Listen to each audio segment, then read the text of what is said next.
শিবিরকে, কারণ আপনারা শিবিরকে হত্যাযোগ্য করে তুলছেন। ঢাকা বিশ্ববিদ্যালয়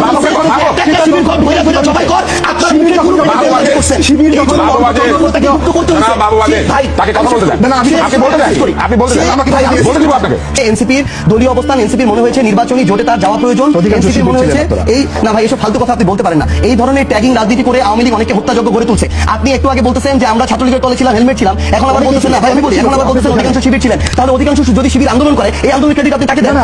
আপনি আমাকে এটা বলেন, আমি সার্জিস আলম 2017 সালে যেদিন ঢাকা বিশ্ববিদ্যালয়ে গেছি, ওই ঢাকা বিশ্ববিদ্যালয়কে যখন এরকম ছাত্রলীগের আওয়ামী লীগের অধীনস্থ একটা ক্যাম্পাস বানায় রাখা হয়েছিল, আমাকে যখন গণরুমে প্রথম দিন গিয়ে উঠতে হলো, তখন আপনার কথাই ছিল যখন না কোনোদিনও না, আপনি আমার কথা না শুনে আপনি বলতে পারেন না। আমাকে যখন গণরুমে থাকতে হলো,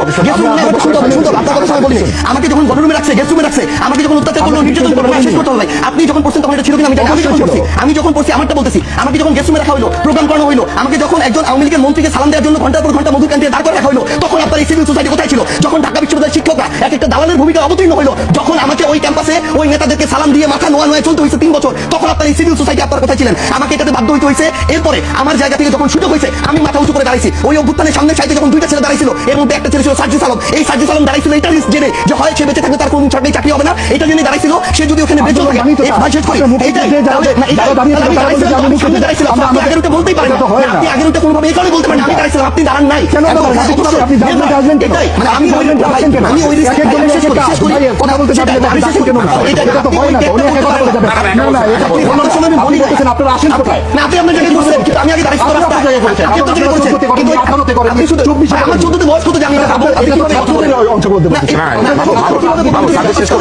ছাত্র রাজনীতির যে ব্যাপার, আমার যখন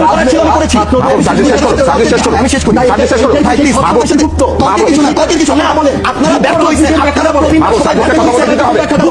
শিবিরকে, কারণ আপনারা শিবিরকে হত্যাযোগ্য করে তুলছেন। ঢাকা বিশ্ববিদ্যালয়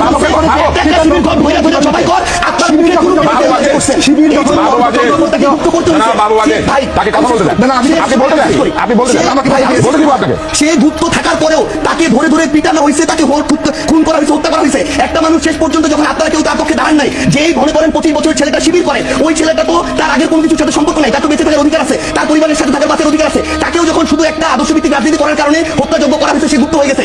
এই গুপ্ত হওয়ার কারণে আপনি যদি তাকে এখন দায় দেন, এই দায় আপনারও নিতে হবে, সে কেন গুপ্ত হইতে হইলো। আর আমার কথা যদি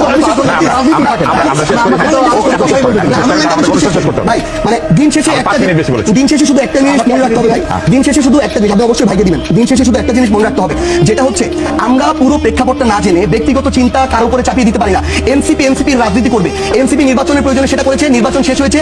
এখন এনসিপির যেটা বাংলাদেশের স্বার্থে, জনগণের স্বার্থে, দলকে সামনের দিকে এগিয়ে নিয়ে যাওয়ার জন্য যেটা যৌক্তিক মনে হবে, এনসিপি তার জায়গা থেকে ওইটা করবে। এবং আমরা শুধু এইটুকু স্পষ্ট করে বলি, আমরা এখন এটা মনে করি যে মুক্তিযুদ্ধই আমাদের ভিত্তি এবং 24 হচ্ছে আমাদের নতুন করে আমাদের একটা পুনর্জন্ম।